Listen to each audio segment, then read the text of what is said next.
Today's topic height and distance. ठीक है, इससे पहले हमें थोड़ी सी ट्रिग्नोमेट्री के बारे में, ये वैसे टॉपिक हमारा पढ़ा हुआ है ना, 10th स्टैंडर्ड में हमने ये टॉपिक पढ़ा होगा। ठीक है, 10th में अगर हायर मैथ्स लिया होगा तो फिर 11th में भी पढ़ा होगा। ठीक है, इधर कॉम्पिटिटिव एग्जाम में बहुत अच्छे लेवल पर है, पर कॉम्पिटिटिव एग्जाम के टॉपिक्स मतलब उसको हमको ट्रिकी बेस पे करना है, वहाँ हमने सब्जेक्टिवली देखा होगा। तो हाइट एंड डिस्टेंस का मीनिंग क्लियर नजर आ रहा है कि ये हाइट होगी और ये डिस्टेंस होगी, तो यहाँ बनने वाला जो एंगल होगा वो 90 डिग्री का होगा।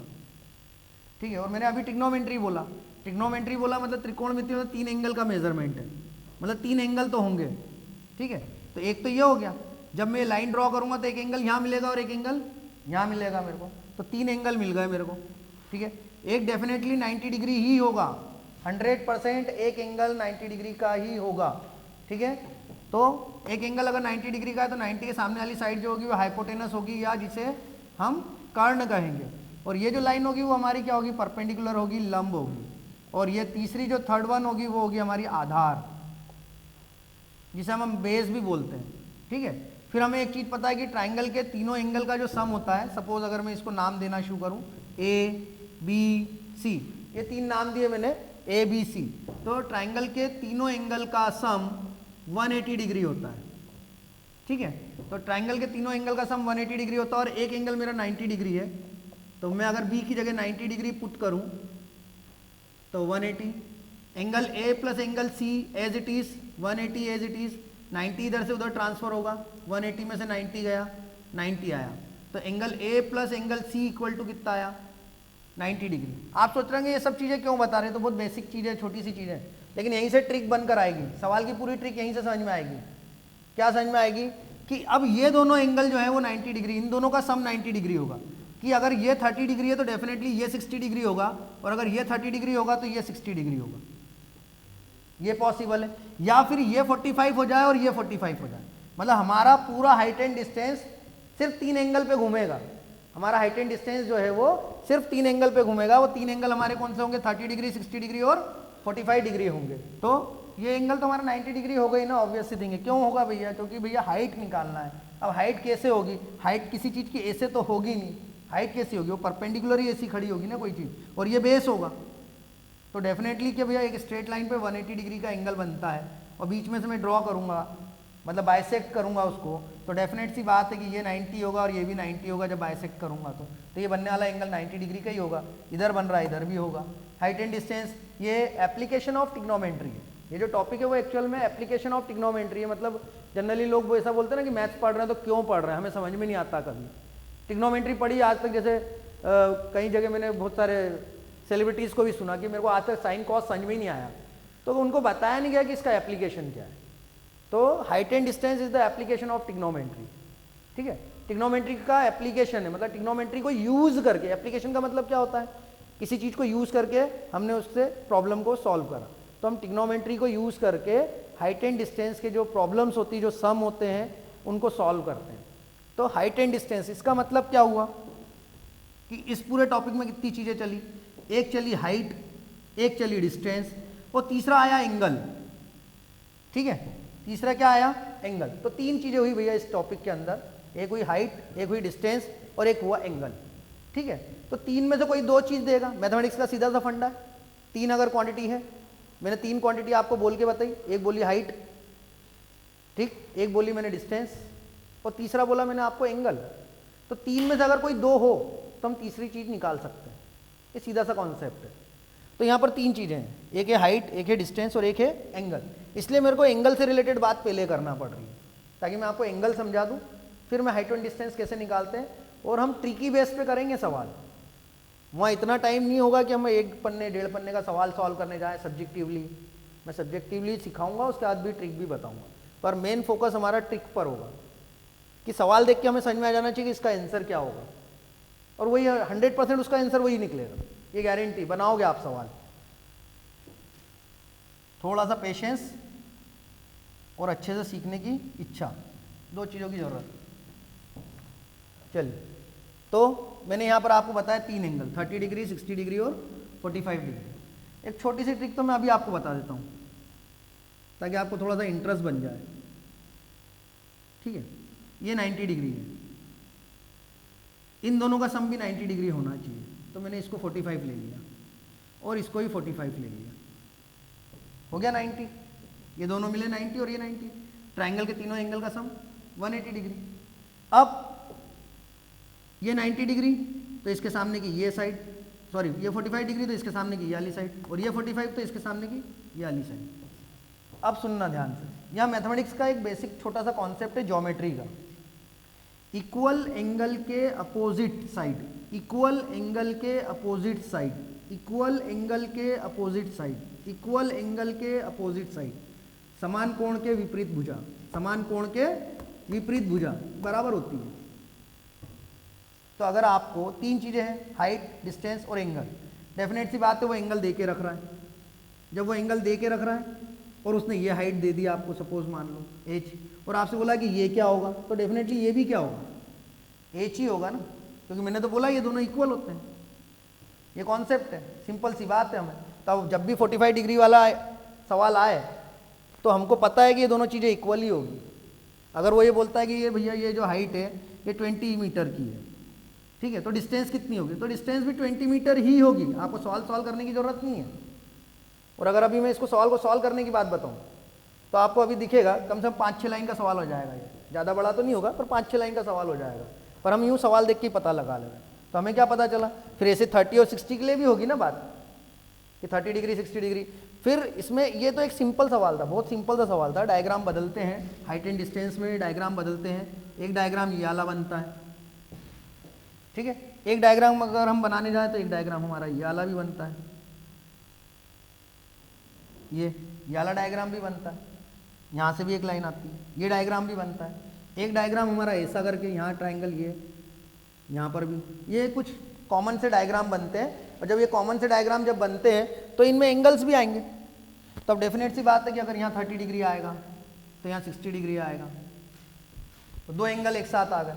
तो हमने क्या बात समझी, पहले सिंगल सिंगल एंगल के लिए, फिर उनको मिक्स करके, पर हमको सबकी ट्रिक चाहिए।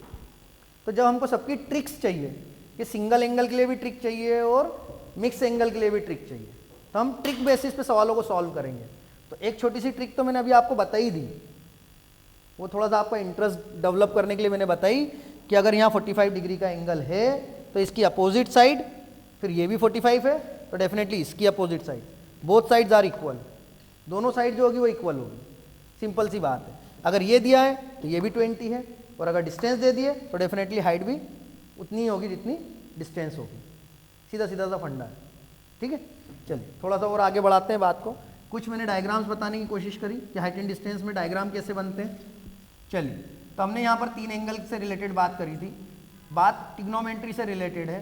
तो टिग्नोमेट्री फैमिली में 6 मेंबर थे, टिग्नोमेट्री फैमिली में 6 मेंबर थे। लेकिन क्या होता है कि जब हम किसी से मिलने जाते हैं ना, तो हमारा पहले से पता होता है कि हमको किससे मिलना है। तो वैसे ही इस चैप्टर के अंदर मेनली जो है वो आपको टेन थीटा से ही मिलना है बस। बोले टेन थीटा से ही क्यों मिलना है, साइन थीटा कॉस थीटा या कॉट सेक कॉसेक से क्यों नहीं मिलना है, टेन थीटा से ही क्यों मिलना है। तो मैं थोड़ा सा बेसिक बताता हूँ पहले, पर मिलेंगे हम टेन थीटा से रिलेटेड बात, जो ज़्यादा हमें बात करना है टेन थीटा से रिलेटेड बात करना है। हम साइन थीटा की बात करते हैं। टिग्नोमेट्री फैमिली के मेंबर्स के नाम, sine theta, cos theta, tan theta, cot theta, sec theta, cosec theta, ठीक है। 1 2 3 4 5 6 6 मेंबर है भैया, ठीक। फिर यहाँ अपन बोलते हैं पंडित, बद्री, प्रसाद, बोले, हर, हर। बचपन में आपने एक चीज़ और बोली होगी, लेकिन मैं इसको ऐसे ऑनलाइन नहीं बोल सकता, है ना। हाँ, आपने तो पढ़ा होगा, लेकिन पढ़ा होगा बहुत सारे लोगों ने, है ना। भूखा प्यासा में थोड़ा सा ऐसा बताने की कोशिश करूँ तो, अगर याद आ रहा हो तो। पर नहीं, अपन वो नहीं बोलेंगे, अपन यही पढ़ो, पंडित, बद्री, प्रसाद, बोले, हर, हर।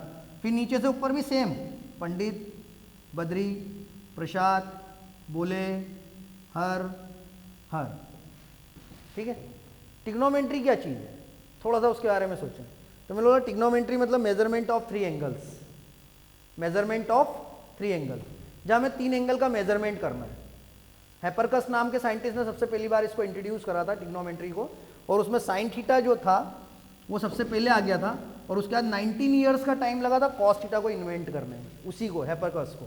साइन थीटा तो ले आया था वो, पर इसको लाने में 19 ईयर्स का टाइम लगा था। ये हिंदी में भी बोलते हैं इसको, हिंदी में इसको बोलते हैं ज्या, हिंदी में इसको बोलते हैं कोज्या, और इसको बोलते हैं स्पर्शज्या।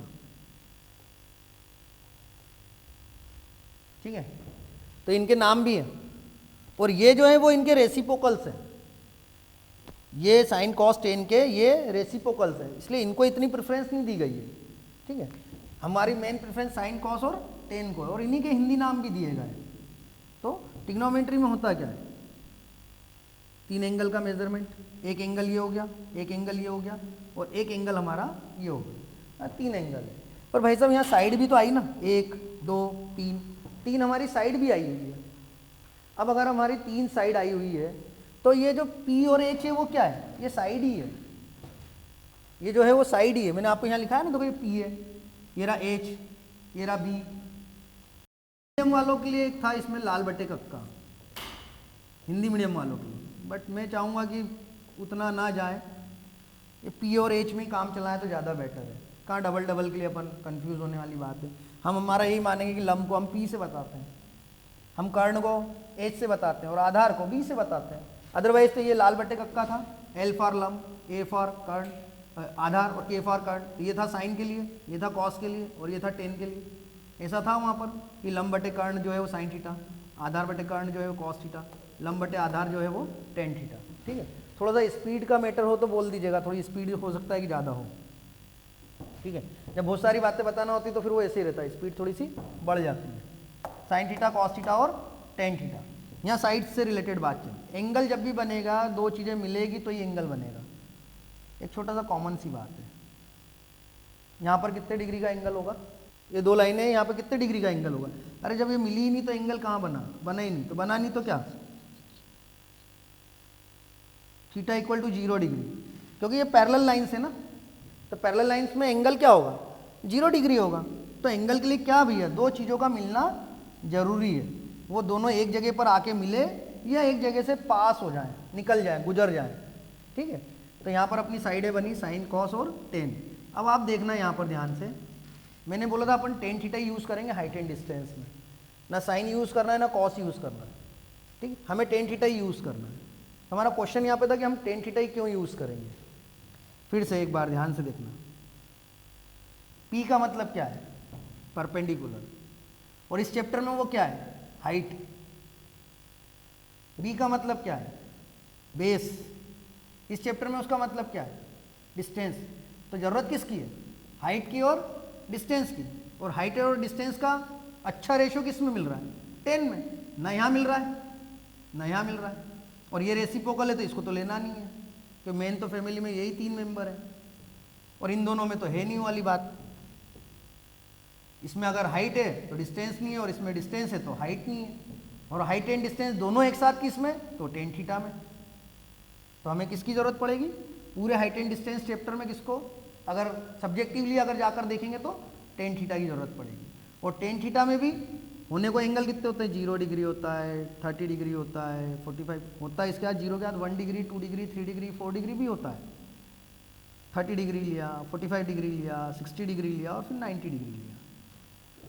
तो एक कॉमन क्वेश्चन अराइज होता है कि सर 0 के बाद 10 डिग्री क्यों नहीं लिया, 30 डिग्री क्यों लिया, 45 डिग्री क्यों लिया। हा? तो क्या होता है भाई साहब कि जब हम किसी चीज़ को लर्न कर रहे होते हैं ना, तो हम ऐसा फिगर याद नहीं करते कि 3.697842, ऐसा फिगर याद नहीं करते। ठीक है, अगर मैं 10 डिग्री की वैल्यू निकालने जाऊँगा ना, एंगल 10 डिग्री के एंगल की वैल्यू निकालने जाऊँगा तो वो ऐसी कुछ आएगी, और वो याद करना मुश्किल होगी टेबल में।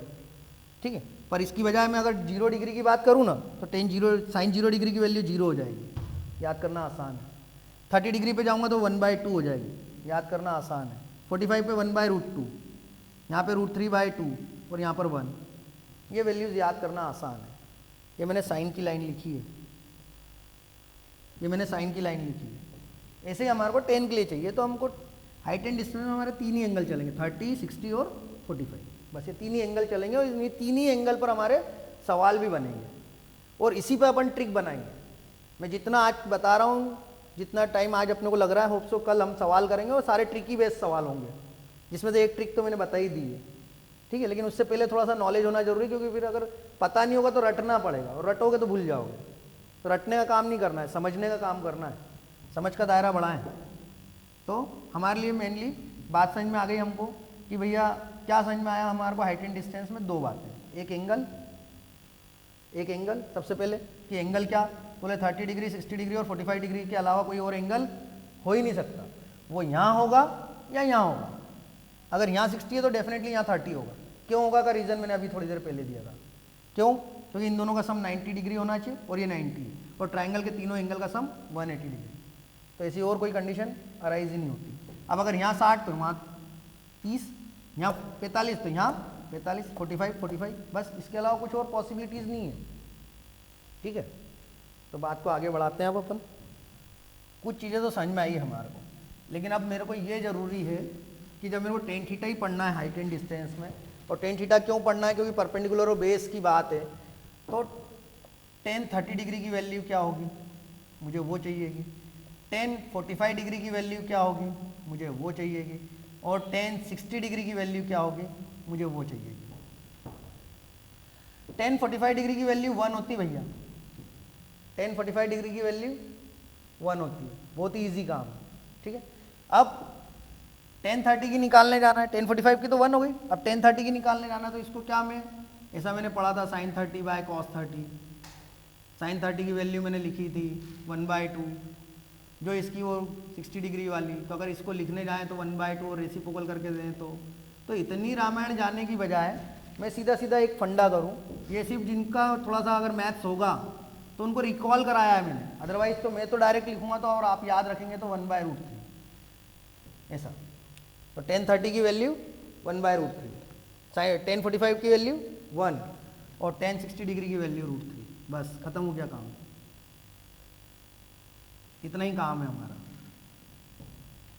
मतलब इस चैप्टर में याद करने वाली बात क्या है, ये 3 लाइन है, बाकी चैप्टर खत्म, कुछ भी नहीं करना। इसी पे बेस पे हमारी सारी ट्रिक्स बनेगी। इसमें ध्यान रखिएगा, मैंने टेन को क्या बोला था, P/B, मतलब ये परपेंडिकुलर हुआ 1 और बेस √3, यहाँ 1/1, अपॉन में कुछ नहीं तो 1। फिर ये P/B, तो इसका भी P 1 B 1, इसका भी P/B, मतलब ये अपॉन में 1, P√3 B 1, सिंपल। अब सवालों को स्टार्ट करते हैं। पहला डायग्राम, ठीक, पहले अपन 30 डिग्री ले लेते हैं। ये रहा एंगल 30 डिग्री, ठीक। 30 डिग्री मतलब ये परपेंडिकुलर और ये बेस, और ये तो डेफिनेटली 90 डिग्री होगा ही होगा, स्टार्टिंग में क्लियर कर दिया कि तो 100% 90 होगा। अब अगर ये 30 है तो डेफिनेटली ये 60 होगा, हमें उससे भी कोई लेना देना नहीं है। अब आप बताएं कि मैंने वहाँ पी की वैल्यू क्या लिखी है, टेन 30 डिग्री में पी की वैल्यू मैंने इसको 1 लिखी है, ठीक है, और इसकी वैल्यू मैंने कितनी लिखी है, √3, ठीक है। ये 1 है और ये √3 है, तो ये क्या होगा, ये 2 होगा। अब आप पूछोगे ये 2 कैसे होगा, पाइथागोरस थ्योरम थी हमारे पास, वैसे आपको सिर्फ याद रखना चाहिए, पर फिर भी ठीक है। तो p की वैल्यू 1 का स्क्वायर, b की वैल्यू √3 का स्क्वायर, स्क्वायर से रूट कैंसिल, 1 का स्क्वायर मतलब मल्टीप्लाई बाय इटसेल्फ, 1 × 1 आएगा, ये 3 आएगा, 3 1 कितना हो जाएगा 4, h के ऊपर स्क्वायर है, स्क्वायर हटाऊंगा तो क्या लगेगा रूट, 4 का स्क्वायर रूट क्या आएगा 2, ये आ गया भैया। तो ये 2 कैसे आया, इससे वैसे कोई मतलब नहीं था इस बात से। तो परपेंडिकुलर 1 और बेस √3, तो ये कितना आ गया भैया, ये 2 आ गया। मतलब हमें क्या पता चला कि ये वाली वैल्यू √3 है, ये 1 है, एंगल 30 डिग्री है। अब इसको याद रखिएगा, क्योंकि जब मैं इस पे बेसिस सम करवाऊंगा ना, तो यही 3 वैल्यू से रिलेटेड काम चलेगा, हमको ये ध्यान रखना रहेगा। ये डायग्राम याद रखिएगा, P की वैल्यू 1 है, B की वैल्यू √3 है, एंगल 30 डिग्री है, तो ये वाली वैल्यू 2 है। अब ऐसा कैसे अगर अपन इसको 60 डिग्री पे लेके जाएं, अब एंगल की वैल्यू क्या कर दूं मैं, 60 डिग्री कर दूं, तो अब क्या होगा, ये रहा 60 डिग्री। क्या है P भैया हमारा? अब यहाँ √3 है और 1 यहाँ है, ठीक है, तो ये वाली वैल्यू अगेन 2 ही आएगी। अरे ये यहाँ वो वहाँ हो जाए तो भी क्या फ़र्क पड़ रहा है, ये 2 ही आएगी। अगली बात हम लेने जाएं, अब हमारा तीसरा एंगल आएगा 45 डिग्री।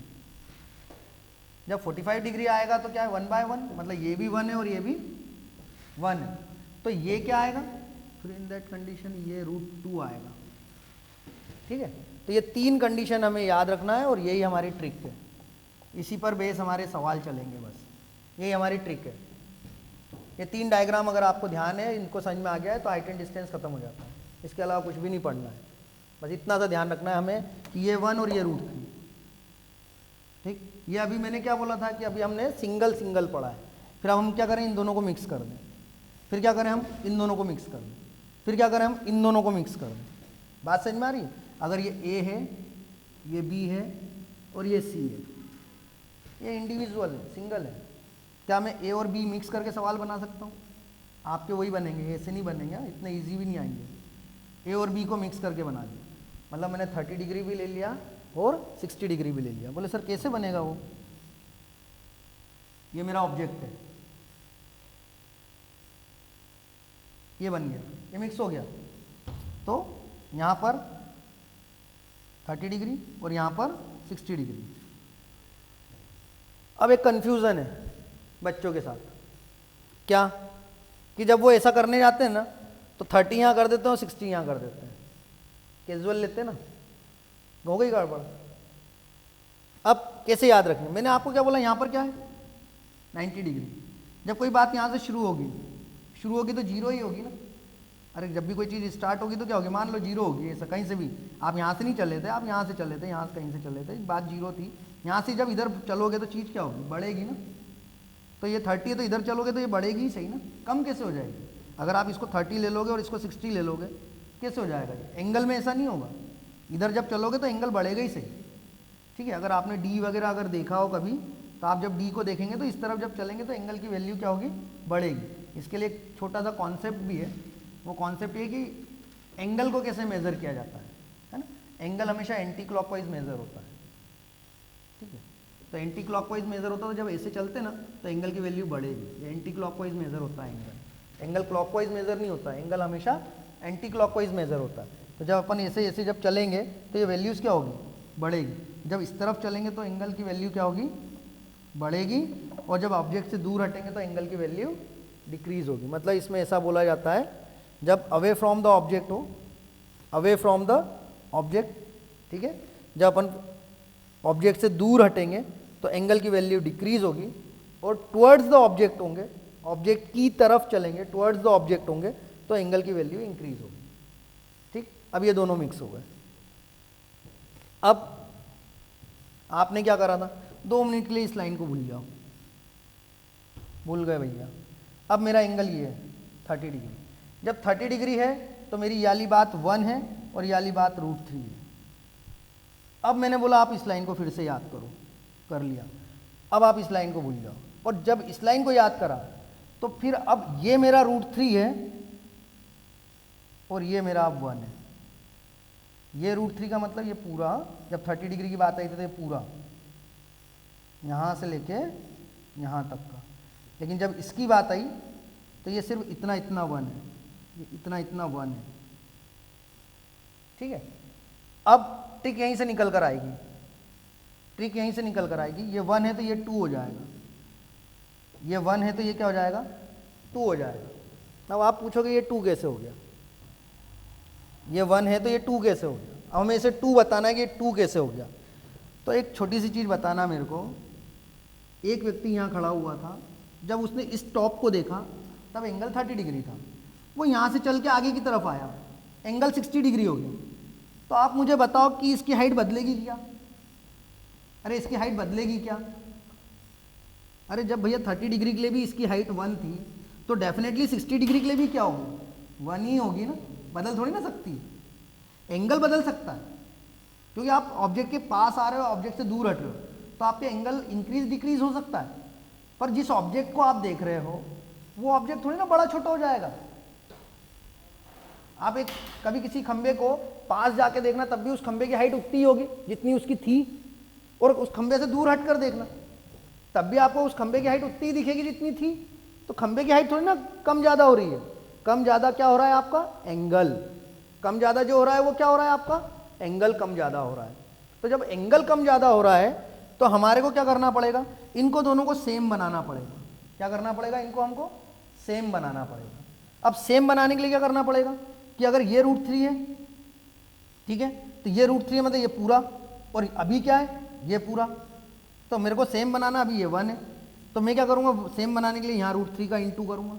तो डेफिनेटली मैं यहाँ पर भी √3 का इंटू करूँगा, क्योंकि √3 तो है मेरे को 1 1, तो भैया ये √3 का इंटू करूँगा तो ये सेम हाइट हो जाएगी ना। और यहाँ 3 × 3 √3 × √3 क्या हो जाएगा, 3 हो जाएगा, ठीक है। और 3 में से ये टोटल जो था ये पूरा 3 हो गया, अभी पूरा 3। और मेरे को कौन सा वाला हिस्से की बात कर रहा हूँ मैं, इस वाले हिस्से की बात कर रहा हूँ कि ये 2 हो गया।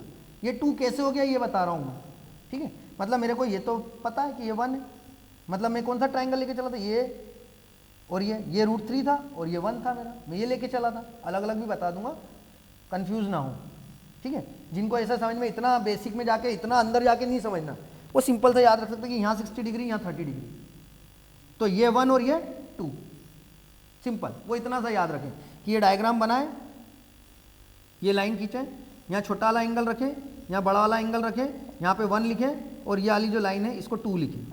आ रही है बात समझ में, ठीक है। और इसको अपना जो है वो √3 रखें, सिंपल। इतना सा काम है आपका कि इसको 1 इसको 2। और जिसको समझने की बात है, मैंने बोला ये पूरा 3 है और मेरे को ये इतनी सी हाइट, ये मेरे को ऑलरेडी पता है 1 है, तो मैं 3 में से 1 माइनस करूंगा तो बचा हुआ क्या होगा, 2 ही तो होगा। अरे 3 में से 1 माइनस करूंगा तो बचा हुआ क्या होगा, 2 ही तो होगा।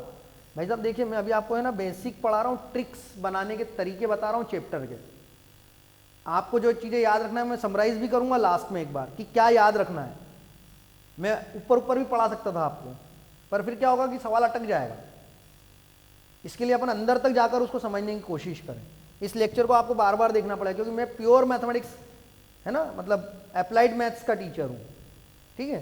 तो अप्लाइड मैथ्स में बहुत सारी चीज़ें होती है, वो रीजनिंग लॉजिकल जैसा नहीं कि अपने कोई ट्रिक बना ली, उसका पीछे का कोई अपने को समझ में भी नहीं आ रहा है कि कॉन्सेप्ट क्या है, तो वैसा नहीं। मैं आपको अगर ट्रिक बताऊंगा तो उसके पीछे का रीज़न भी बताऊंगा। जैसे मैंने यहाँ 45 डिग्री के लिए बताया था कि ये दोनों इक्वल होते हैं। क्यों इक्वल होते हैं, रिमाइंड करो, मैंने क्या बताया था इसके लिए, क्या क्यों इक्वल होते हैं भैया, ये इक्वल एंगल के अपोजिट साइड भी इक्वल होती है, इस वजह से ये रीज़न दिया था मैंने। P/B तो अपने को लगाना ही है, वो तो पूरे चैप्टर में P/B है। वो क्यों इक्वल है, क्योंकि भैया इक्वल एंगल के अपोजिट साइड, इक्वल एंगल के अपोजिट साइड्स इक्वल होती है। अगर एंगल इक्वल है तो उनके अपोजिट साइड्स भी इक्वल होगी, सिंपल। इसलिए ये और ये दोनों क्या होंगे, इक्वल होंगे। ये इतना सा कॉन्सेप्ट था इसके अंदर। अब यहाँ वाली बात में जब अपन आ गए तो मैंने आपको ये बताया कि ये 2 और ये 1 और ये यहाँ √3, यहाँ पर √3 याद रखिएगा, यहाँ पर 2 और यहाँ पर 1। एक सवाल में अगर बोलूँ, अगर आपको थोड़ा सा देखते हैं अपन